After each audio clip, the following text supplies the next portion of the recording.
हमको इस ब्रांड का एक फ्रेंचाइजी लेनी है, उसके बारे में भी थोड़ा सा एक बताइए। सारे जितने भी फ्रेंचाइजी इंडिया में दे रहे हैं सबको कॉल करते थे। हमारा 80% रेवेन्यू जो है वो सप्लाई से आता है और 20% है जो खाली फ्रेंचाइजी फीस। अब जैसे लोगों के माइंड में क्यूरियोसिटी होगी कि अगर सपोज हमको इस ब्रांड का एक फ्रेंचाइजी लेनी है ना, तो एक तो प्रोसेस क्या डिफाइंड ब्रांड ने करा है, और उसके बाद में आपका एक क्या प्रोसेस रहता है, लाइक जो बेसिकली रॉ मटेरियल जैसे आपने बोला सेंट्रलाइज्ड होता है, तो वो उसके बारे में भी एक थोड़ा सा एक बताइए। बेसिकली हमारा जो टोटल निवेश है वो 8 से 9 लाख रुपए का है। उसमें से 3,99,000 हमारा एक चार्ज रहता है जिसके अंदर हम ब्रांड फीस तो लेते हैं, उसके साथ साथ फर्स्ट टाइम का रॉ मटेरियल 50,000 की मार्केटिंग है ना, T shirt cap training, 2 type की ट्रेनिंग होती है, एथिकेट ट्रेनिंग, किचन की ट्रेनिंग, ये सब चीज़ें उसमें इंक्लूडेड रहती है। और बाकी 4-5 लाख रुपए में वो इंटीरियर बना सकता है 250 से 300 कारपेट का। तो 8-9 लाख रुपए में वो धंधा आराम से शुरू कर ले। सबसे बेस्ट चीज़ हमारे अंदर ऐसा नहीं है कि ये कजारिया की ये टाइल्स चाहिए या इस कंपनी का ये चाहिए। फर्नीचर में हम फ्लेक्सिबल है, बोर्ड सेम रहता है। फर्नीचर सामने वाले को अगर OLX से सस्ता मिल रहा हो तो वो यूज़ कर लेगा। यूज़ कर ले, रोज़ रेस्टोरेंट बंद होते हैं ले लो।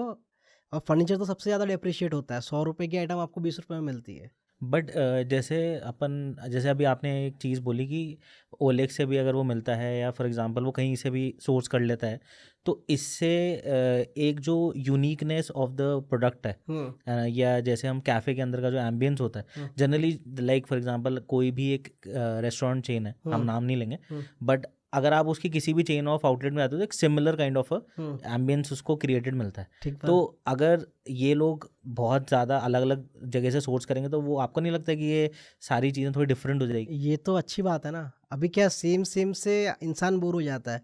फॉर एग्जांपल एक ब्रांड है जिसका कलर कोड रेड है, एक एग्जांपल ले लिया हमने। अब आप रेड थीम में एक बार गए, एक बार फ़ोटो खिंचवा ली। अभी फ़ोटोजेनिक ज़माना है, हर इंसान जाता है वहाँ पे फ़ोटो खिंचवाता है और रखता है। मैं वहाँ पे गया, मैंने एक बार फ़ोटो खिंचवा दिया और मैं हफ्ते में 3 दिन जाने वाला इंसान हूँ, तो मैं रोज़ उसी का फ़ोटो रख पाऊँगा क्या? आप बताइए मुझे। नहीं रख सकते यार। आपको, हमारे यूथ को, जेन ज़ी को चाहिए ही रोज़ नया। तो ये तो हमारा प्लस पॉइंट है। मतलब आप आज इस वाले ज़ोरको पे गए, कल उस वाले ज़ोरको पे गए, सारे एम्बियंस के मज़े ले रहे हो। एक ही तरह का एम्बियंस देख-देख के इंसान कब तक देखेगा? तो ये जो है ये पहले के टाइम पे चलते थे, लोगों ने किए, लेकिन आने वाले टाइम में आप देखोगे लोग ऐसे करेंगे। इवन मैं आपको एग्ज़ाम्पल दूँ स्टारबक्स का। स्टारबक्स आप बहुत सारी जगह पे देखोगे ना तो वहाँ पे थीम अलग-अलग हाँ, रहते हैं। थीम अलग है, राइट। क्यों रहते हैं? तो डिपेंड करता है जगह-जगह का। सो बेसिकली मतलब आपने ये काफ़ी सारी जो रिसर्च करी है इस ब्रांड को जो आगे तक अभी आप लेके आ रहे हो, तो और कौन कौन से ब्रांड को आपने स्टडी करा अपने हमने सब ब्रांड को स्टडी करा। हमने तो जब शुरू करा था फ्रेंचाइज़ी देना, हमको पता ही नहीं था फ्रेंचाइज़ी क्या होता है। टू बी वेरी ऑनेस्ट, बिल्कुल आइडिया नहीं था।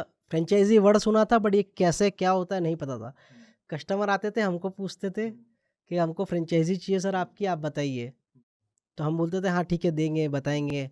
फिर हमने सर्च करा, हमने क्या करा, सारे जितने भी फ्रेंचाइज़ी इंडिया में दे रहे हैं सबको कॉल करते थे कस्टमर बन के कि हमें आपकी फ्रेंचाइज़ी चाहिए, और उनसे सीखते थे। और उनसे ही सीख के फिर हमने हमारा मॉड्यूल रेडी किया।